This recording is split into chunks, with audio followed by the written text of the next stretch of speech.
Hello, I'm here with my friend Cheryl. For those of you who don't know, Cheryl used to be my business partner when we used to run a dance school together, and now occasionally she joins me when I'm doing one of these recording or podcasts. And today, I wanted to talk about how to recuperate emotionally when someone gets laid off. So first of all, Cheryl, thank you so much for taking part of this conversation with me. No problem.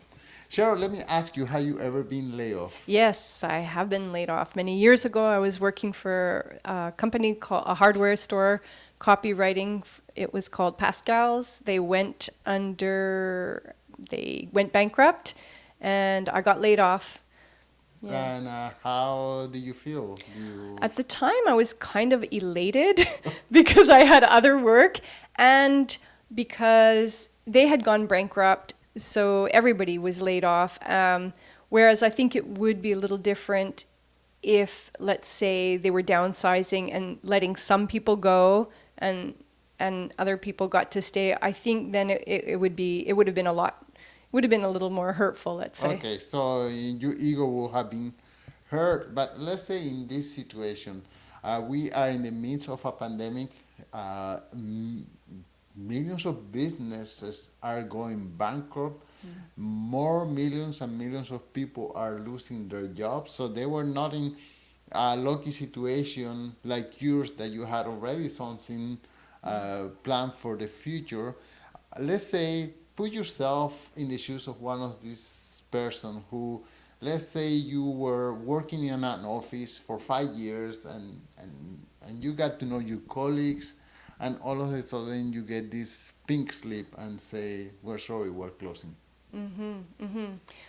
Yeah, I think that could be very scary for sure, especially most of us, myself included, live pretty close to the line of staying afloat financially. So for sure that would be the number one concern perhaps at the time.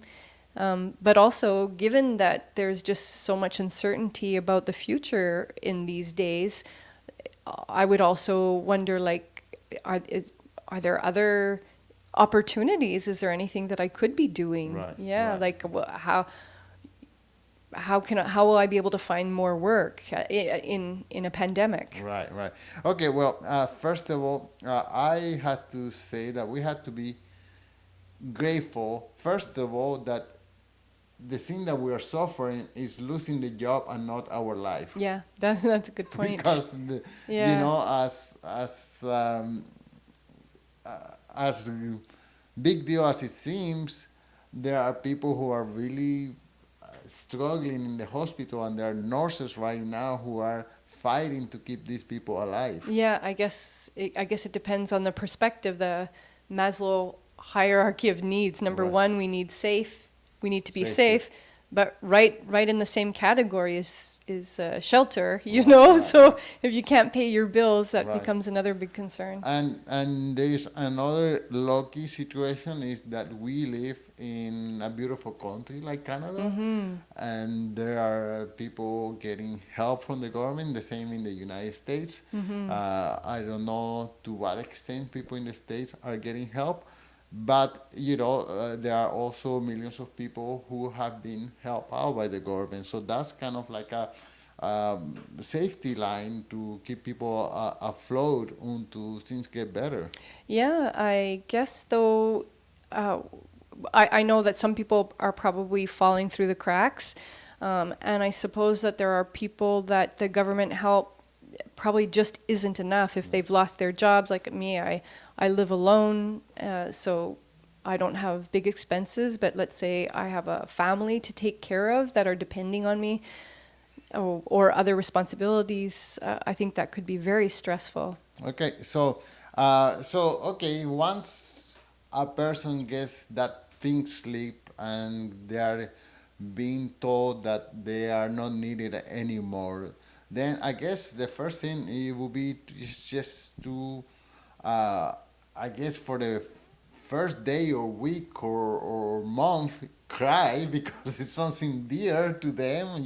Feel that emotion, and then maybe start looking for new opportunities, or just evaluate the surrounding and say, okay, so now what else is out there? What can I do? Yeah, well, as you know, I'm a big champion of feeling one's emotions and releasing them so that we could be clear to assess a situation and Right, look for right. for new opportunities. Yeah, so Because that's one thing I think that is might be a gift in disguise, is that COVID is bringing us something that maybe we wouldn't have chosen, right. but when you're backed into a corner, sometimes that's when you really learn what kind of fight you have in you. Right. Okay, so let's look at alternative. I know that a lot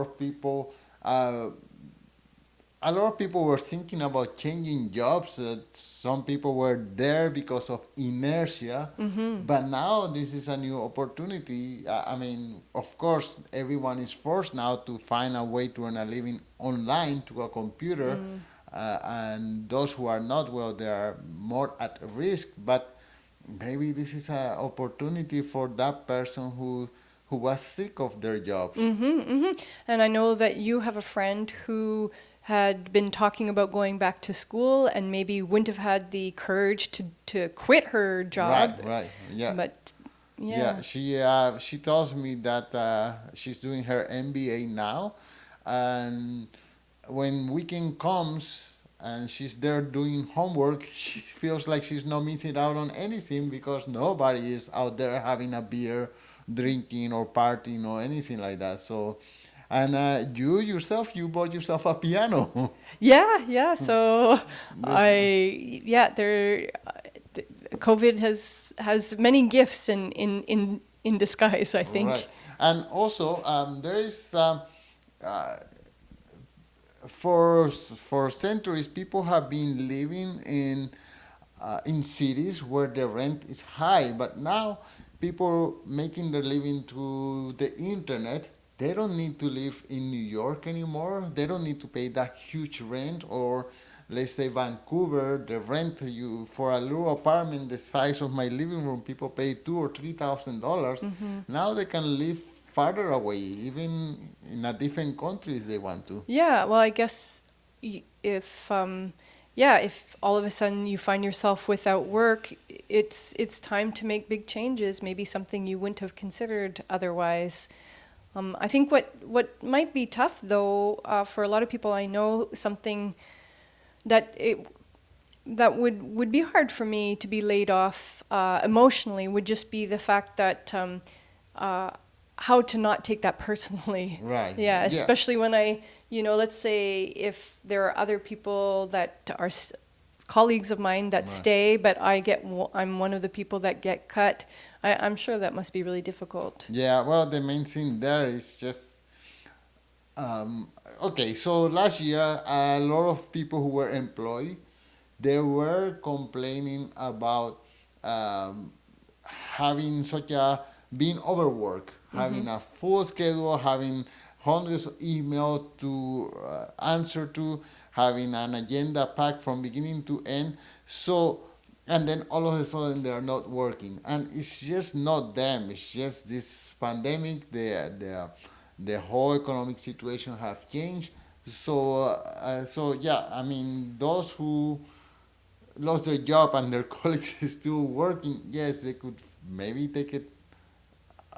I don't know that they have been singled out, but I'm sure the pandemic didn't single them out. It's just Yeah, and it's they were laid off. yes, They and they were were laid off off. They with were not fired.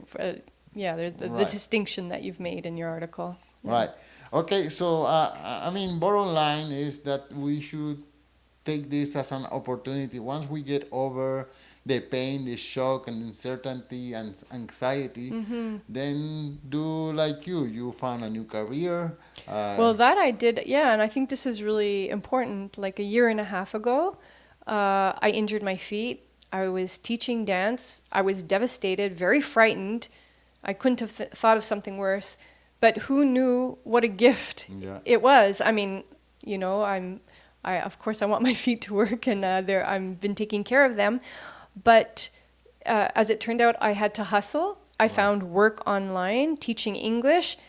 And I'm perfectly set up in this time of COVID, and I wouldn't have been in that position had I not injured my feet and had I not had to take a break from teaching dance. So just to underline Right. that sometimes we're being handed a gift and we don't know what's right around the corner when things seem really bleak. An acquaintance of mine has been very frustrated for a couple of years because he wants to grow his business and hasn't been able to find a bigger space in his budget. And I've run into him recently, and he said, "Thank goodness he never found that space, that bigger space, because he said." Unequivocally, he would be bankrupt now had he invested in a bigger space. So, at the time back then, he was frustrated, and it was a blessing, in fact. So who knows? They may be after we get over this shock and this pain and anxiety and uncertainty. There may be better opportunities. I'm sure there are because we are resilient as human beings. We are adaptable and we just adapt to the new life circumstances. Yeah. Cheryl, fist on the bump. Oh, Oh, the the elbow elbow. bump. Yeah, let's do that. Thank you for joining me. No problem.